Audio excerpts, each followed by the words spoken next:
அன்புக்கு நேரம் சரியில்லை, சாதகத்தில் கட்டம் சரியில்லை, அப்படி இப்படின்னு குந்தாணி கிளவி ஒரு போட போட்டுருதுங்க. அதனால் அவங்க அம்மா பயந்து போகிறாங்க சிவகாமி. அப்போது பாட்டி சொல்கிற மாதிரி உனக்கு ஏதாவது கோளாறு இருக்குமா, அப்போ அவங்க சொன்ன மாதிரியே போய் பரிகாரம் பண்ணிட்டு வந்துடுவோம் அப்படிங்கிறாங்க. பரிகாரமா எந்த காலத்தில் இருக்கிறீங்க அப்படின்னு கேட்குறாங்க அன்பு. இல்லைப்பா, உனக்கு எதுவும் ஆயிடக்கூடாது, கண்டிப்பாக நீங்கள் போய் பண்ணிட்டு வந்துடணும். கார்த்தி உடனே நான் போகிறேன் அண்ணனுக்கு துணைக்கி, அதெல்லாம் வேணாம், நீ ஆஃபீஸ் வேலையை பார்த்துக்கோ, நான் என் பிள்ளைகளை கூப்பிட்டு போயிட்டு வரேன் அப்படின்னு சிவகாமி சொல்கிறாங்க. அப்பாடா, எப்படியோ இது ஒரு வழியாக இதுகளை பிரிச்சாச்சு அப்படின்னு கிளவி குந்தாணி நினைக்குது.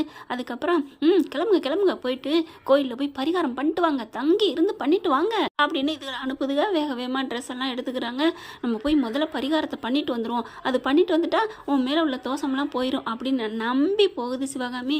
ஆனால் என்ன பண்ணுது இந்த குந்தாணி கிளவி உள்ளுக்குள்ளே போயிட்டு அன்பு பாட்டி என்ன பண்ணுது, வெண்ணிலாவுக்கு கால் பண்ணுது. வெண்ணிலா, நீ சொன்ன மாதிரியே இதுகளை பேக்கப் பண்ணி அனுப்பிட்டேன், சூப்பர் பாட்டி சூப்பர், அதுங்களை நான் இங்கே வச்சு பார்த்துக்கிறேன் அப்படிங்கிறாங்க. இங்கே பாரு வெண்ணிலா, ஒன்னே ஒன்று தெரிஞ்சுக்கோ, என் பேரனுக்கோ இல்லை என் மருமகளுக்கோ எதுவும் ஆயிடக்கூடாது, ஆனால் நீ அவளை என்ன வேணாலும் பண்ணிக்கோ அப்படிங்கிறாங்க. பாட்டி, எனக்கும் அதே தானே லட்சியம், அதை கண்மணி மட்டும்தான் எனக்கு பிடிக்காது, மற்றபடி அத்தை என்ன பண்ணுவாங்க அதே மாதிரி ஏன் அன்பு எனக்கு வேணும், அவங்க ரெண்டு பேரும் நான் ஏதாவது பண்ணுவேனா, என் உயிரே அன்பு தானே, விடுங்க பாட்டி.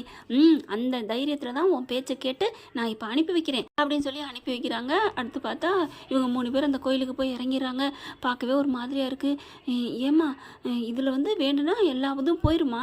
ஆமாடா, பாட்டி சொல்கிறாங்க, இதில் என்ன இருக்குது, வா, நம்ம முன்னோர்கள்லாம் இங்கே வணங்கியிருக்காங்களாம், நல்லது நடந்திருக்குதான், வா, இந்த கோயிலில் காலடி வச்ச நேரம் உனக்கு நல்லது நடந்தால் நடந்துட்டு போகட்டும், மனுஷங்க ஏதாவது உனக்கு கெடுதல் நினச்சாலும் புனிதமான இடத்துக்கு வர்றதுல தப்பு இல்லை அப்படிங்கிறாங்க.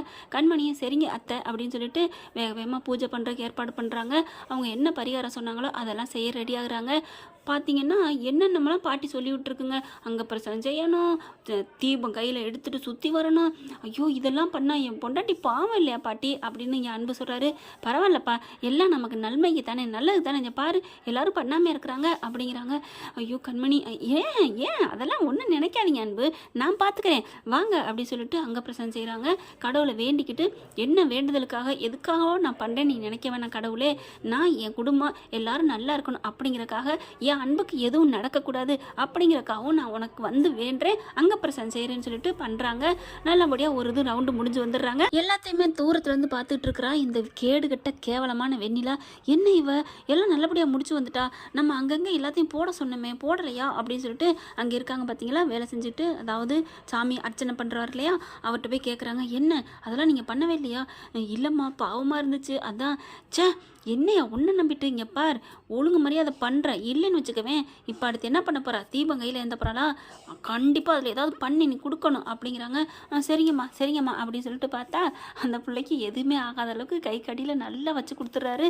பார்த்தா கண்மணி நல்லபடியாக தீபத்தை எடுத்துகிட்டு அப்படியே முட்டி போட்டு வந்துடுது. உப்பு எடுத்து போட சொல்கிறா, என்னென்னமோ பண்ணுறா, ஆனால் எதுவுமே பண்ண மாட்டேங்கிறாரு. செம்ம காண்டாகிறாங்க. இங்கே பாடுறா, என்னடா நினச்சிட்டு இருக்க, எம்மா நான் ஒரு பூசாரிம்மா, என்ன போய் வாடா போடாங்கிறேன், நீ சொன்னதை செய்யலை, உனக்கெல்லாம் என்னடா மரியாதை, இனிமேல் இது சரிப்பட்டு வராது, உன் குடும்பத்தை தூக்கிறேன். அம்மா அம்மா அப்படிலாம் தூக்கிறாதீங்கம்மா ப்ளீஸ்மா அப்படின்னு கெஞ்சுறாங்க. அப்பா நீ ஒன்றுமே பண்ணலையே. இல்லை, எனக்கு அது மனசு வரல. சரி சரிப்பா, இந்த விஷயத்தை இப்படியே விட்டு யார்ட்டையும் வெளியில் மூச்சு விடக்கூடாது, கிளம்பு, நான் என் ஆள் இன்னொரு ஆளை வச்சு பார்த்துக்கிறேன் அப்படின்னு சொல்லிட்டு உடனே அது ஆள் ரெடியாக வச்சுருக்குதுங்க. இங்கே பாரு, நீ கோயிலுக்குள்ள போய் சாமி கும்பிட்டுட்டு அவங்களுக்கு இந்த தீர்த்தத்தில் கலந்து கொடுக்கணும், அவள் அந்த உலகத்தை விட்டே அப்படிங்கிறாங்க. ஏம்மா 3 பேருக்கும் கொடுக்கல, 3 பேருக்கு கொடுக்கல, 2 பேருக்கு மட்டும் கொடு, அந்த பிள்ளை பொம்பளை இருக்காளே சின்ன மினிக்கு, அவளுக்கு மட்டும் நீ இதை கொடுக்கணும் அப்படின்னு வெண்ணிலா சொல்ல, ஓகே நான் பார்த்துக்கிறேன், நீங்கள் ஏன் கவலைப்படுறீங்க அப்படின்னு கிளம்புறாங்க போலி பூசாரி. ஆனால் நல்ல மனசுள்ள அந்த பூசாரினால செய்ய முடியலை.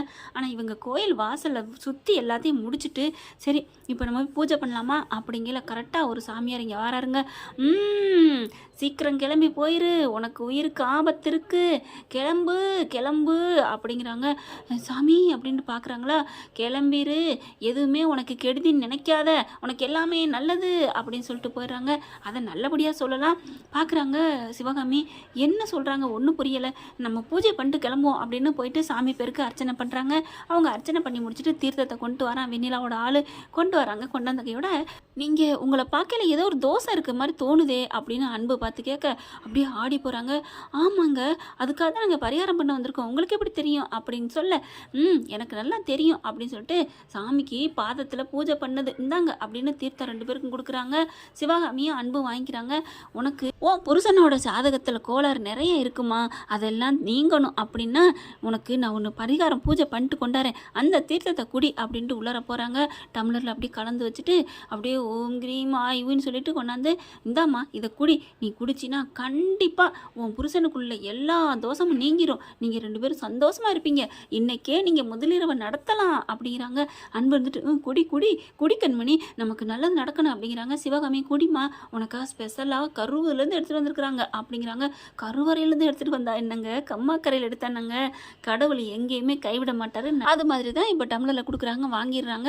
அப்படியே வெண்ணிலா சொன்ன மாதிரி குடிக்கணும் குடிக்கணும் இந்த சாமியார் நினைக்க, அந்த பூஜாரி நினைக்க, அதான் போலி பூசாரி. இவங்க என்ன பண்ணுறாங்க, கண்மணி அப்படியே கையில் வாங்குறாங்க. வாங்கிட்டு கடவுளே அத்தா மகமாயி எல்லாரும் நீங்கள் எல்லாரும் நல்லா இருக்க நீங்கள் பண்ணணும், நீங்கள் தான் உலகத்தை காக்கணும், இந்த ஒரு நல்ல மனசே நல்லா தாங்க இருப்பாங்க. என்ன பண்ணுறாங்க, அந்த தீர்த்தத்தை வாங்கி கரெக்டாக இங்கே ஒரு இது மாதிரி இருக்குது அதில் வைக்கிறாங்க.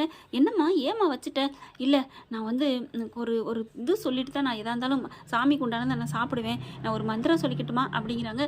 சொல்லுமா அப்படிங்கிறாங்களா. மனசுக்குள்ள வந்துட்டு கந்த சஷ்டி கவசத்தை சொல்கிறாங்க. அதை சொல்லிட்டாலே எல்லா பாதி இது நோய்கள் போகும், பாதி பிரச்சனைகள் போகும், ஏன் ஒவ்வொருத்தவங்களுக்கு முழுசும் கூட போகும்னு சொல்லுவாங்க. அதே மாதிரி தான் அந்த பிள்ளை சொல்லிக்கிட்டே இருக்குது. கண்மணி கந்த சஷ்டி கவசம் சொல்ல சொல்ல சொல்ல சொல்ல பார்த்தீங்கன்னா அந்த சிவன் தலையில் இருக்கிற நல்ல ராஜா இருக்கார் பார்த்தீங்களா, நாகராஜா, அவங்க இறங்கி வராங்க. இவங்க எல்லாம் கண்ணை மூடிட்டு பார்த்துட்டு இருக்காங்க, அதாவது வேண்டிக்கிட்டு இருக்காங்களா. பூஜாரி சீக்கிரம் குடிக்க மாட்டேங்கிறாளே அப்படின்னு இருக்கல. வெண்ணிலா என்ன அப்படின்னு அங்கே தூரத்துலேருந்து கேட்க, இருமா நான் தான் வச்சுட்டேன்ல அப்படிங்கிற மாதிரி ஜாடியில் சொல்கிறாங்க. இவங்க அப்படியே ஓதிட்டு இருக்காங்க. ஓதி முடிச்சு அப்படியே கடைசியாக சொல்லி முடிச்சுட்டு கண்ணை திறக்க போயில கரெக்டாக இங்கே பாம்பு பொத்துன்னு விழுகுதுங்க. விழுந்து அந்த டம்ளரை அப்படியே தட்டி விட்டு போயிருதுங்க. சர சர சரன்ட்டு.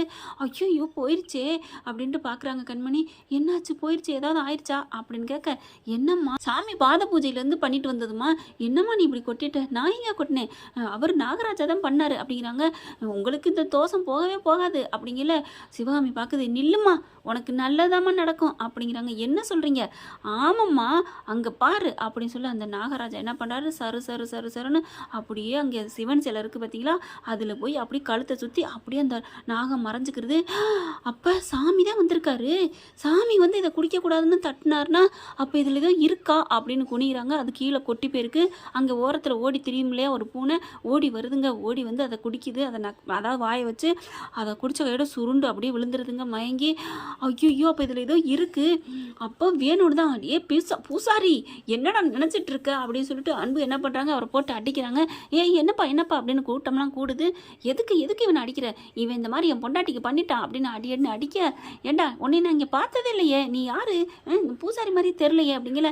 என்ன சொல்கிறீங்க அப்படின்னு சிவாமி கேட்க, ஆமாங்க இவன் இந்த ஏரியாவில் வரல, இவன் யாருன்னே தெரியல, இவன் ரவுடி கும்பல் மாதிரி இருக்கேன், முடிய ஆலயம் பாரு அப்படின்னு தலையில் இருக்க விக்க கழட்டுறாங்க. அசல் ரவுடிங்க அப்படியே. அட பாவி ஏன்டா இப்படி பண்ண, இவங்க யாரா, இவங்க ஏன் இப்படி பண்ண அப்படின்னு சொல்லி அடிக்கிறாங்க மொத்துன்னு. அடுத்து பார்த்தா அங்கே உண்மையான ஒரிஜினல் பொண்ணு வந்துடுறாரு பூசாரி.